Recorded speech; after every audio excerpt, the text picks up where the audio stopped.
आपको चढ़ाए के ही हो, खाली हाथ ना जाए करे कथा में।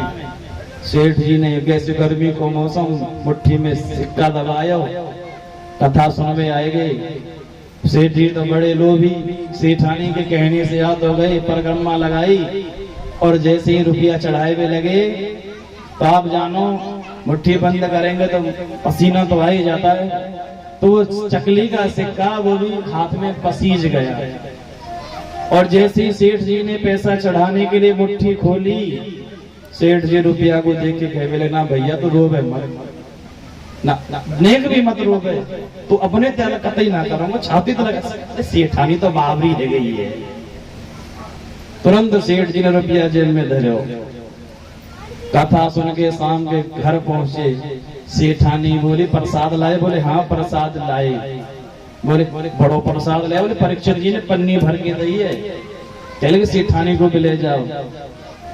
सेठानी कहे लगी मन लगे हो कथा में, बड़े बड़ो मन लगे हो, रुपया चढ़ाए के आए कि ना? सेठ जी बोले सेठानी तो दे कहा झूठ बोलूं, मैं तो चढ़ाए में लग गए हो पर यू बहुत जोर से आंसू ते रोने लगे हो, वो पिया के आंसू ना देखे गए। मैं तेरे रुपया वापस ले आयो, ले अपना रुपया। अब सेठ जी से मिलो भी आप ऐसे करके ऐसे बजाएंगे ताली, बस कहीं लग ना जाए। सच बताओ आप व्रती हो के भोजन करे हो? आज एकादशी है ना। आज व्रत किस किस का है बताओ? इतने लोगों में से 4-5 का व्रत है। चलो वो ताली ना बजा तो कोई बात नहीं, पर आप तो जोर जोर से बजा। हाँ देखो ये पड़ोसी बढ़िया है आपसे। बोले वृंदावन बिहारी लाल की। भगवान की चोरी की चर्चा सारे ब्रज में फैल गई। उसी ब्रज में एक विद्यावती नाम की गोपी रहती थी, जो स्वभाव की बड़ी तेज थी। किसी किसी का तेज स्वभाव होता है ना, गांव में कहना खरखरा स्वभाव। उस विद्यावती का भी खरखरा तेज स्वभाव था। और विद्यावती का एक तकिया कलाम था। कोई आदमी एक शब्द बार बार बोलता है ना, तो विद्यावती भी हर बात में यही कहती थी, मेरा नाम विद्यावती है। वो जसोदा को छोरा मेरे घर आए के बतावे ना, दाढ़ी के मैं बांध के मार लगाऊंगी। मेरे घर आए के दिखावे। भगवान की उस मंडली में विद्यावती का देवर भी रहता था। विद्यावती के देवर ने भगवान को बताई, बोले हमारी भाभी जी कह रही कि मेरे घर आए के दिखावे ना। भगवान बोले तो आज को प्रोग्राम विद्यावती के घर को। अब तो सब इसी इंतजार में कि विद्यावती कब घर से निकले। जैसी विद्यावती जल लेवे के लिए जमुना जी पे गई, अब तो सारे ग्वाल वाल विद्यावती के घर में घुस गए। खूब जी भर के माखन मिश्री खायो। जब सबको पेट भर गयो तो पूरे आंगन में माखन बिखेर दियो। पूरे आंगन में फिसलन, पूरा आंगन चिकनो। अब तो सारे ग्वाल बाल निकल के घर के बाहर कदम के वृक्ष की ओट में खड़े हो गए। धीरे से दरवाजा बंद कर दिया। इतने में ही मटकती मटकती जल लेकर के आई विद्यावती। ये बोले कि मेरा नाम विद्यावती है। जैसे ही दरवाजो खोलियो, पाम फिसले, धड़ाम से गिरी। पहले घी बिखरा पड़ा था, ऊपर से जल और भी फिसलन हो गई।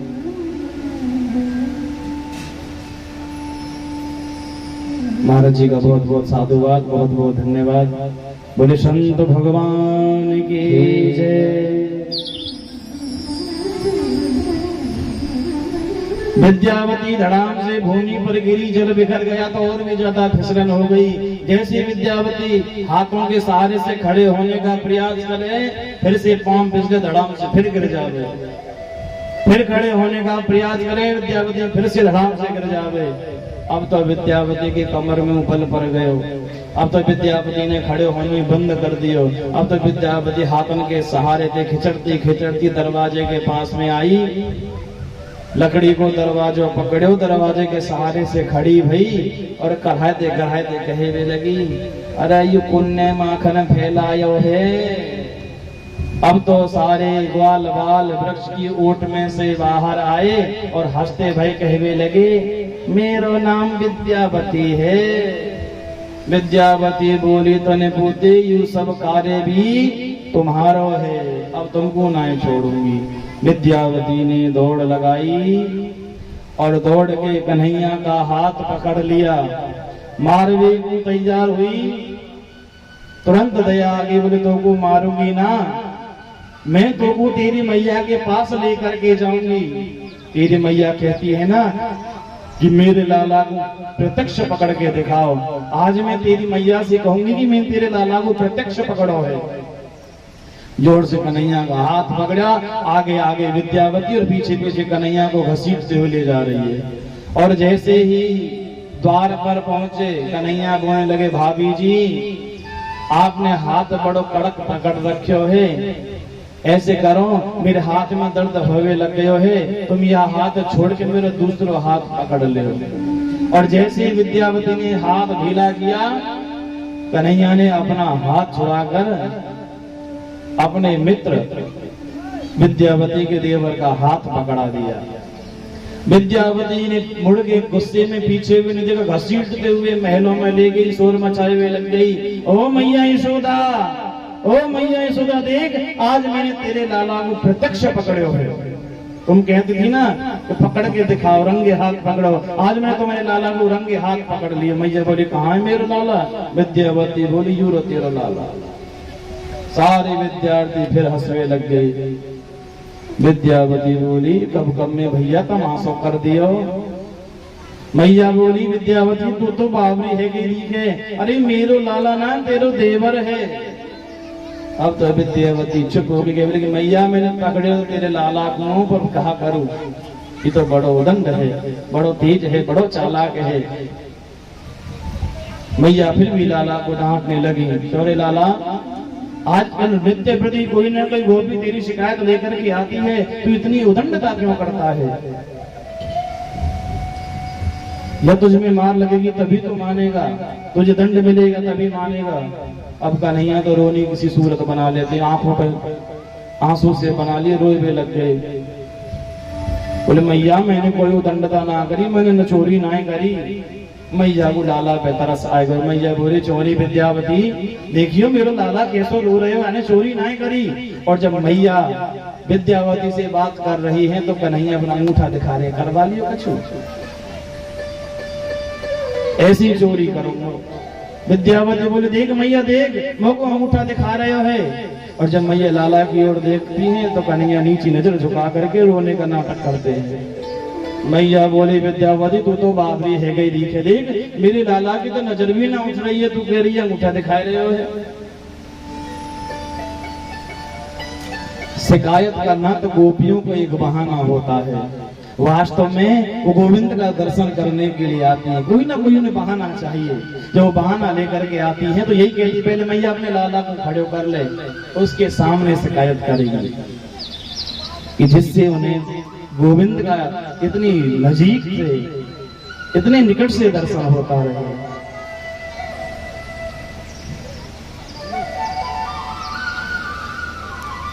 विद्यावती लाला का दर्शन करके चली गई। एक दिन भगवान ने सोचा कि अब तक तो हमने ब्रजरज का आनंद, गोरस का आनंद लिया है, आज ब्रजरज का आनंद लेंगे। और कन्हैया ब्रह्मांड घाट पर पहुंचे।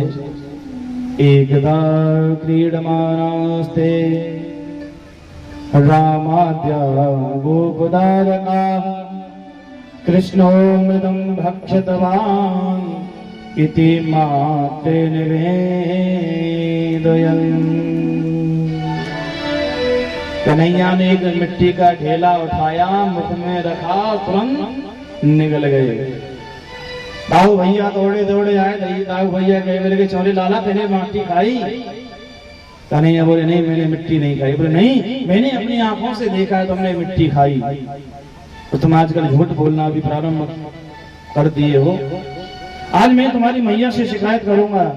और कन्हैया का हाथ पकड़ के दाऊ भैया मैया के पास मिलाए, मैया से कहा मैया मैया तेरे लाला ने आज मिट्टी खाई है।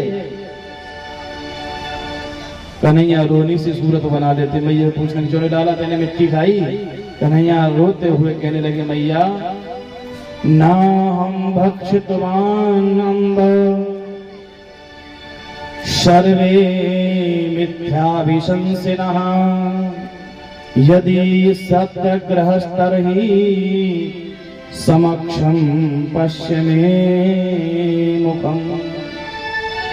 भैया मैंने मिट्टी नहीं खाई। भैया कहने लगे तो ये सब जो तेरी शिकायत कर रहे हैं क्या वो सब झूठे हैं? कन्हैया बोले हाँ भैया ये सब झूठे हैं।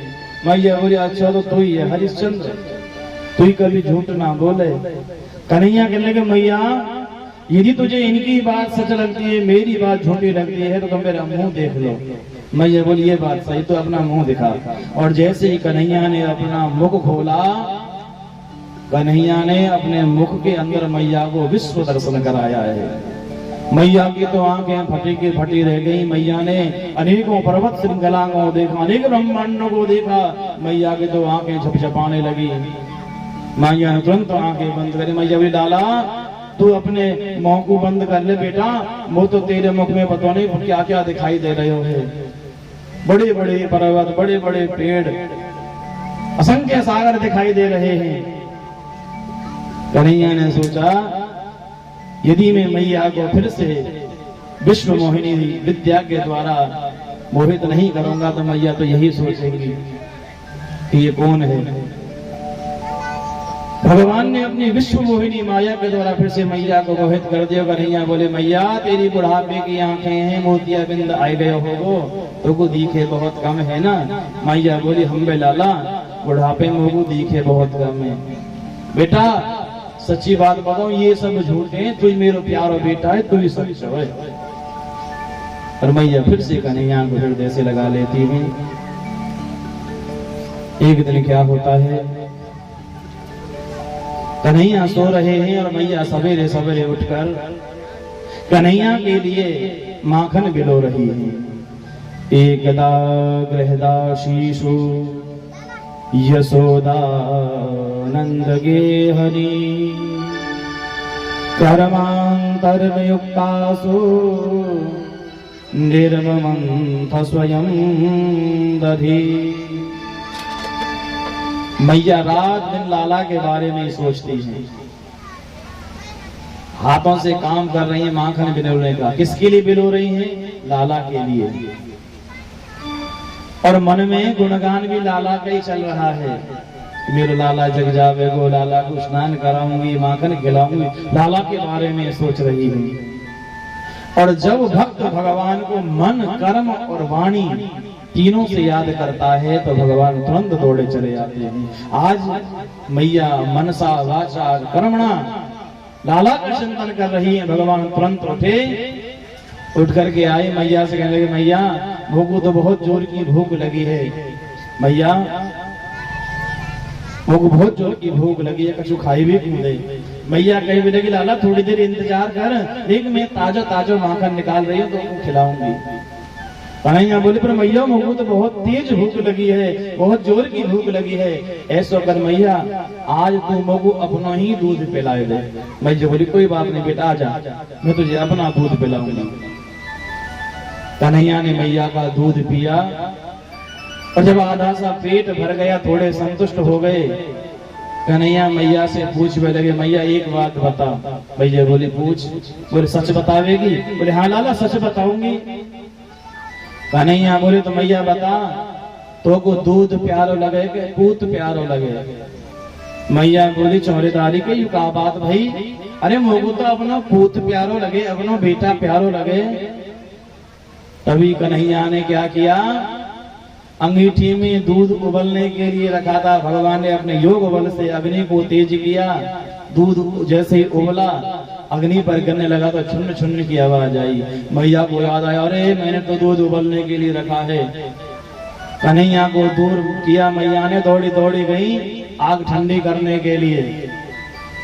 इतने में कन्हैया को गुस्सा आ गए। बोले अभी तो मैया कह रही मेरे को भूत प्यारो लगे, इतने में दूध प्यारो है गया।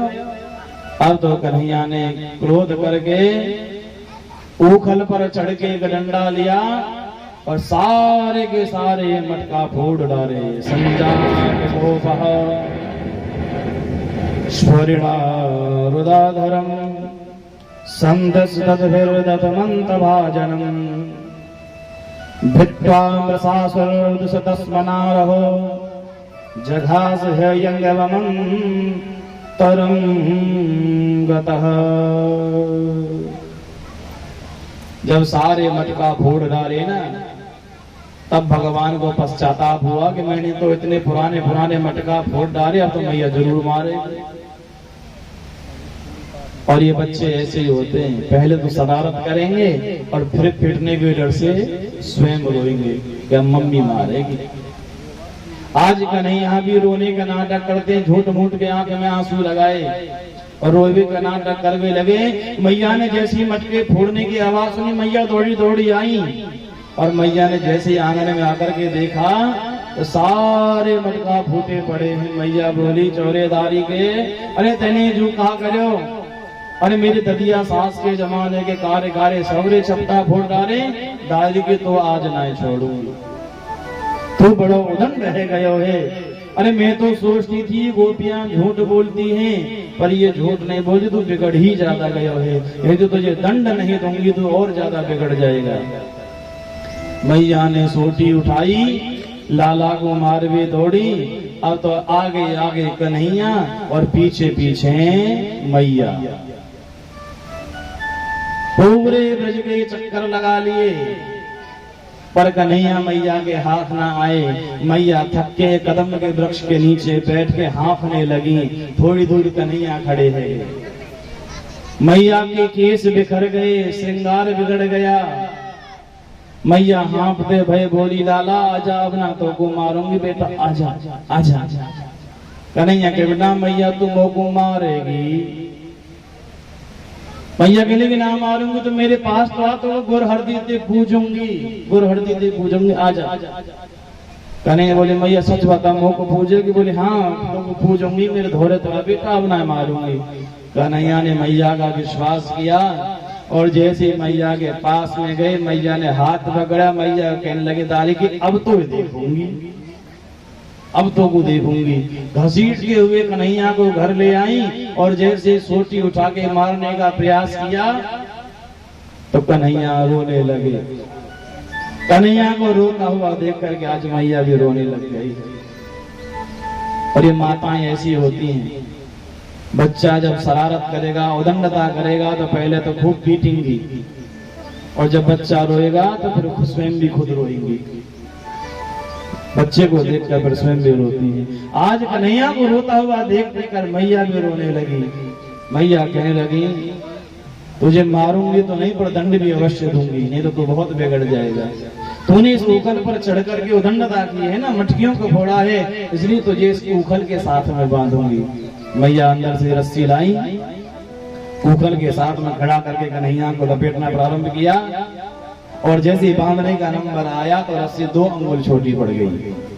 मैया फिर से दौड़ी दौड़ी गई, दूसरी रस्सी लाई, उसमें गांठ लगाई, फिर से लपेट चढ़ाया, बांधने लगी, लेकिन फिर भी रस्सी 2 अंगुल छोटी पड़ गई। मैया बार बार अंदर जाती, रस्सी लाती, गांठ लगाती, लेकिन हर बार वो रस्सी 2 अंगुल छोटी पड़ जाती। वो 2 अंगुल क्या है कि भगवान भक्त के बंधन में तब बनते हैं कि जब भक्त भगवान को पाने के लिए परिश्रम करता है तब। और दूसरी अंगुल क्या है कि जब भगवान स्वयं बंधन में बंधना चाहे तब। भगवान ने देखा कि मैया बाहर आते जाते थक गई है, तो आज भगवान स्वयं बंधन में बंधना स्वीकार करते हैं और भगवान बंधन में बंध गए। संस्कृत में रस्सी को कहते हैं दाम, और उस रस्सी को कहां बांधा है? उदर पर, पेट पर, इसलिए भगवान का एक नया नाम पड़ गया दामोदर। बोली दामोदर भगवान की। अब तो मैया अपने गृह कार्य में व्यस्त हो गई। कन्हैया ने एक झटका लगाया, उखल नीचे गिरा और भगवान घुटनों के बल उखल को घसीट के आंगन में ले आए। आंगन में 2 यमलार्जुन के वृक्ष थे और उखल दोनों वृक्षों को बीच में फंस गया। भगवान ने एक जोर से झटका लगाया और एक ही झटके में वो दोनों यमलार्जुन के वृक्ष धराशायी होकर भूमि पर गिर पड़े। जैसे ही दोनों वृक्ष टूटे, उनमें से दो पुरुष प्रकट हुए, नल कुबर और मणिग्रीव। नल कुबर और मणिग्रीव ने भगवान की बहुत सुंदर स्तुति की। नल कुबर मणिग्रीव कहते हैं, प्रभु वाणी गुणानु कथये श्रवणो कथायां हस्तौ च कर्म सुमनास्तव पादयोर्ना स्मृत्या शिरस्तव निवास जगत् प्रणामे दृष्टि सतां दर्शने तो भवतनूना। हे प्रभु, ऐसी कृपा करो कि हमारी वाणी सदैव आपके गुण गाए, हमारे हाथ सदैव आपकी सेवा करें, हमारा मन हमारा सिर सदैव आपके चरणों में झुकता रहे। भगवान ने नल को और मणिग्रीव को आशीर्वाद दिया। आज कन्हैया ने बाबा से मैया की शिकायत की। शाम को जैसे ही नंद बाबा घर आए, कन्हैया रोते रोते कहने लगे, बाबा आज मैं मैया ने मारे हो। बच्चे भी ऐसी शिकायत करते हैं जब पापा ड्यूटी से आते हैं, पापा पापा मैं मम्मी ने मारे हो। कन्हैया बोले, बाबा मैं मैया ने मारे हो। नंद बाबा कहने लगे, बेटा आजकल यशोदा का हाथ तुम्हारे ऊपर बहुत उठने लगा है, ऐसा करो हमें यशोदा के पास में नहीं रहना है, चलो हम दोनों आज गौशाला में सोएंगे, यशोदा के पास में नहीं सोएंगे। कन्हैया बाबा के साथ में गौशाला में आ गए। नंद बाबा ने आसन लगा लिया, लाला को सुलाने लगे, पर कन्हैया को तो मैया के साथ में सोने की आदत थी, कन्हैया को नींद नहीं आई। जब बहुत रात हो गई, नंद बाबा तो सो गए पर कन्हैया नहीं सोए। कन्हैया ने नंद बाबा को जगाया, बाबा बाबा मुझको नींद ना आ रही है। नंद बाबा बोले, तू सो जा, सवेरे तेरी मैया के पास में चलेंगे, सो जा। बोले, ना बाबा मुझको नींद ना आ रही है। वो क्या बात है? कन्हैया कहने लगे, बाबा मैया के पास ले चल, बाबा घर गांव को। मैया के पास ले चल, बाबा घर गांव को। के पास ले चल, बाबा घर गांव को। के पास ले चल, बाबा घर गांव को। मैया के पास ले चल, बाबा घर गांव को। मैया के पास ले चल, बाबा घर गांव को। मैया के पास ले चल, बाबा घर गांव को। मैया के पास ले चल, बाबा घर गांव को।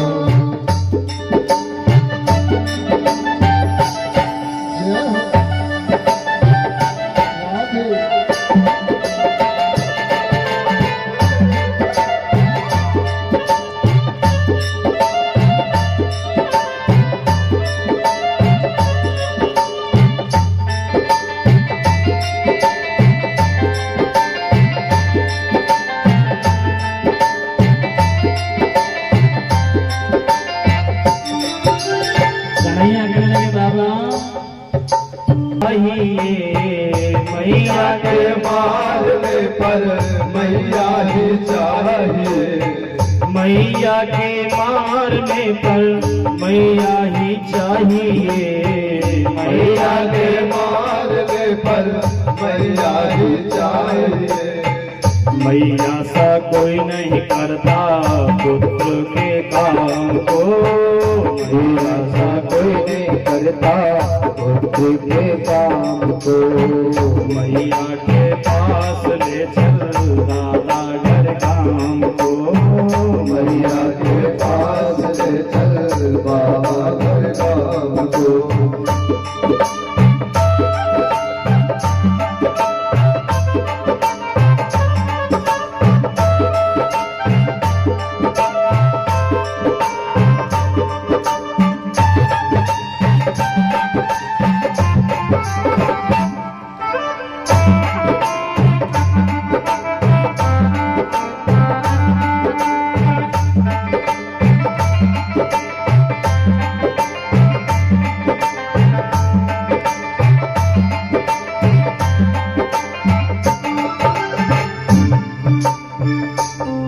बोलते हैं कन्हैया भैया इतना कष्ट उठा दिए बाबा मैं नहीं जानता हूँ। गीले में सोती है सूखे में सुनाती है, गीले में सोती है सूखे में सुनाती है, गीले में सोती है सूखे में सुनाती है, गीले में सोती है सूखे में सुनाती है। मैया सा कोई नहीं करता ऐसे काम को, मैया सा कोई ना करता ऐसे काम को, मैया के पास ले चल दादा घर काम को, मैया के पास लेकर बाबा घर गाम को।